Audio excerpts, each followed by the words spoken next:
Well, welcome back to Glossop Wild Camping, everyone. You found me at one of my favourite spots. Well, it's near Fairbrook Naze, I'll just say that. I've broken one of my cardinal rules with this pitch. The path is just behind you there. I never ever go this close to a path. But this pitch, as you can see, and if you look at the views, I'm afraid it's a no-brainer. I'm going to risk a few people walking past and hopefully they won't disturb me. Now, the eagle-eyed among you may see that this is another new tent. This is not in fact my Van Gogh Helvellyn. This is, and I'll walk you around it in a second, this is a second-hand tent that I bought off eBay, and it's a Wild Country Trisar 2. Now, I'm not sure how long I'll be keeping this. A couple of reasons. The advert said it had only been used once. Clearly it hasn't, because you can just tell by some of the wear. There's things like an alternative, this orange guy line here has obviously been added because the other one was lost. There should be another guy line here because there's a point for it to pull the vent out. That's also missing. I mean, it's an easy fix, but just looking around it, looking at the poles, you can see the wear on the poles. It's not been used once, quite clearly. However, it's still in good usable condition. There's no rips or tears or holes in the fly or on the inner that I can see. So all in all, pretty good. 120 quid I paid for this. I think new they are, I think they're around the £300 mark new, I'm not sure. But the mistake I made, I was hoping that I was going to get the Trisar 2D. Now I know this now, but when I bought this, when I looked at Trisar 2, images were coming up on the Google search that showed it as a fully geodesic tent. As you can see, this is a semi-geodesic tent, basically the same as my Van Gogh Helvellyn 200. However, this does have more room inside, and it's hard to tell if it's built any stronger than the Van Gogh. The Van Gogh's pretty good, really, but we'll have to see if I keep this long enough to have in foul weather. We'll see how it does. I really did want the fully geodesic one because it's got two porches, and because if you look at this side here, basically mirror that the other side, it means that you've got a high ridge that goes all the way to here. So internally, you've got a cavernous space with loads of headroom, and please excuse me scratching, there's midges everywhere, unfortunately. It's that time of year, and they love me as well. There's a slight wind, but not quite enough to keep them at bay, but I'm sure I'll survive. Anyway, let's walk you around this tent. As you can see, some of the guy points, some of the guy lines I haven't even used. It's just not windy enough. It's not forecast to be windy tonight either, so I'm sure we'll be absolutely fine. But yeah, exactly the same design as the Van Gogh Helvellyn.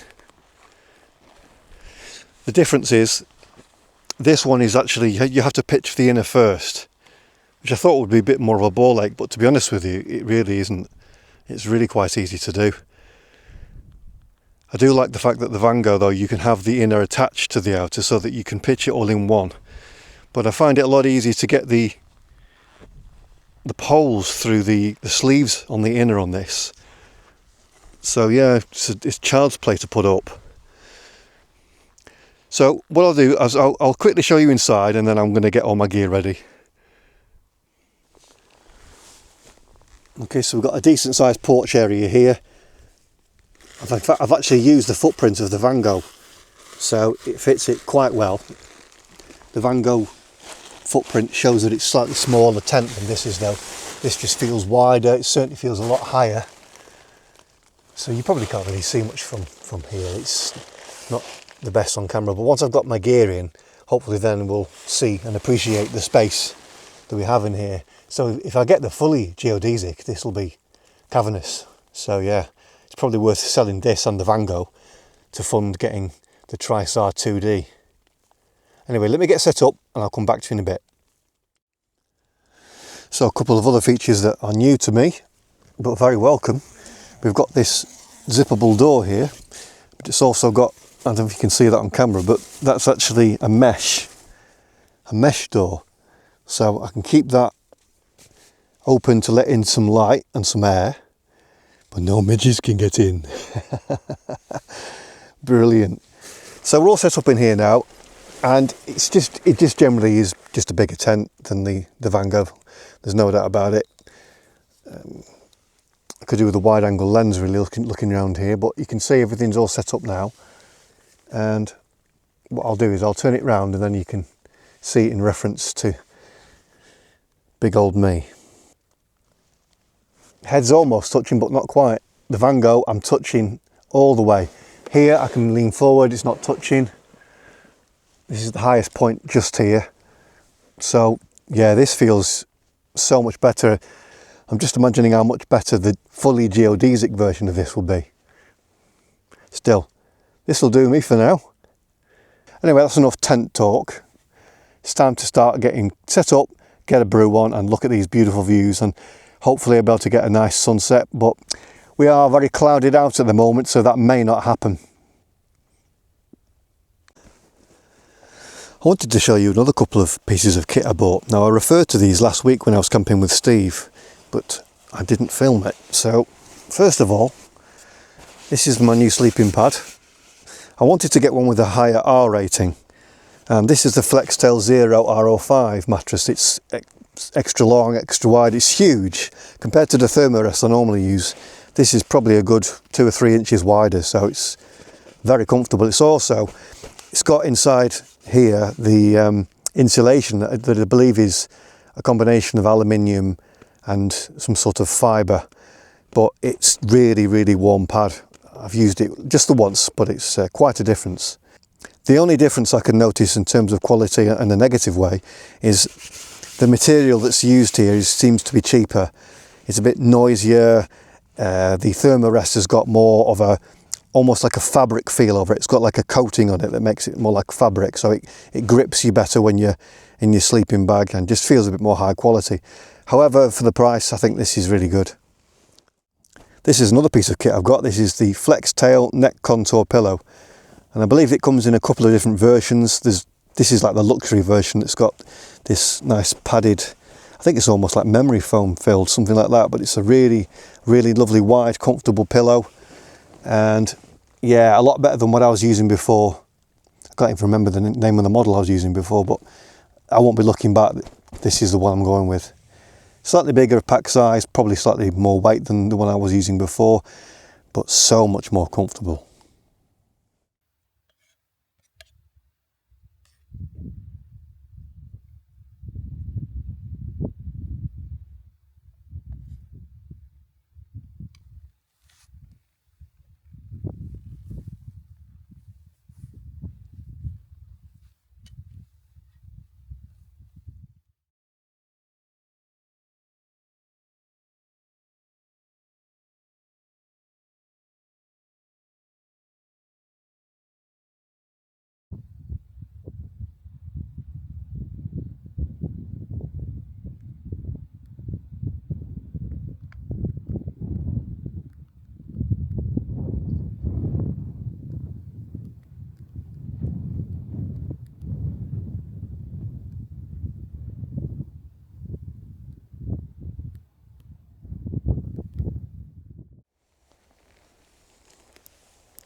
Well, what an evening it's been.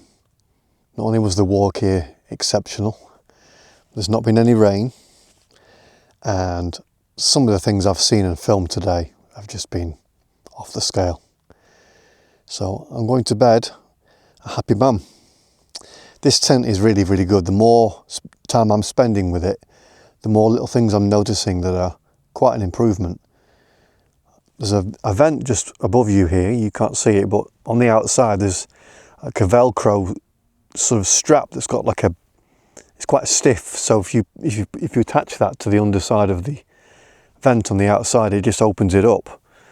So little things like that, little things I've thought of.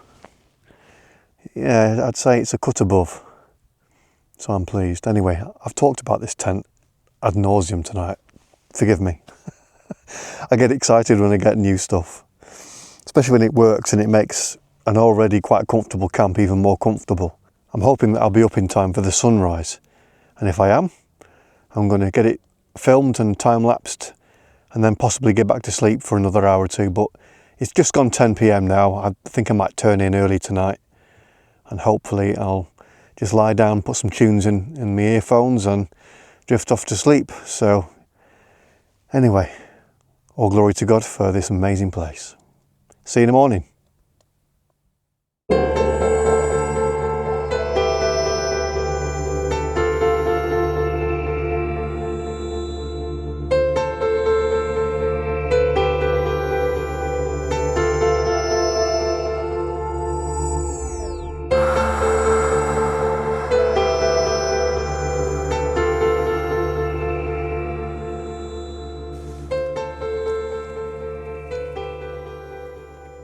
Well, good morning, folks. A very comfortable, but again, another very restless night. I really don't know why I don't get off to sleep easily, because I'm so comfortable with, especially with this new sleeping setup. So, a bit of a mystery to me, really.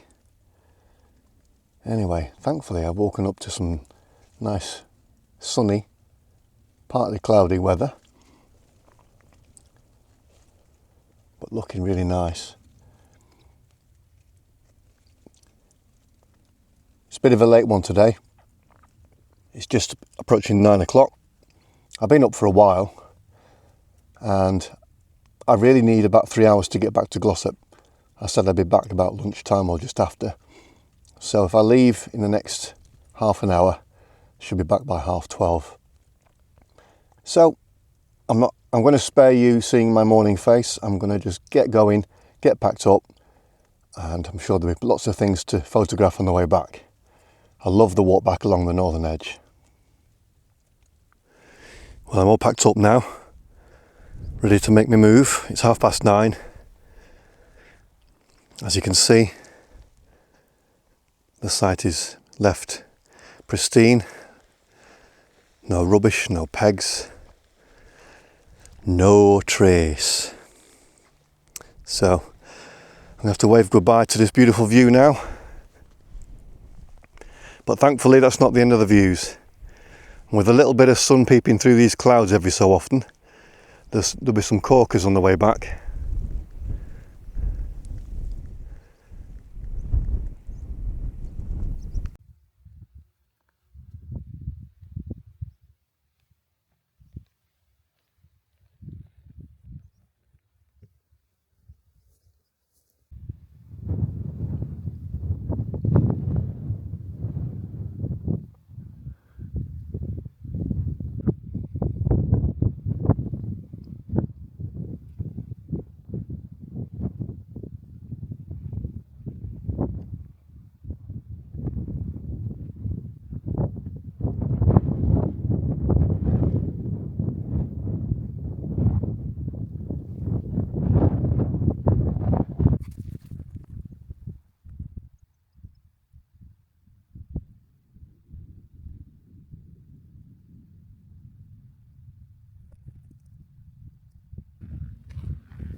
Well, it's about half an hour now until I get back to Glossop, so this is probably an opportune juncture to say thank you very much for watching. Take care, everybody, and I'll see you on the next one.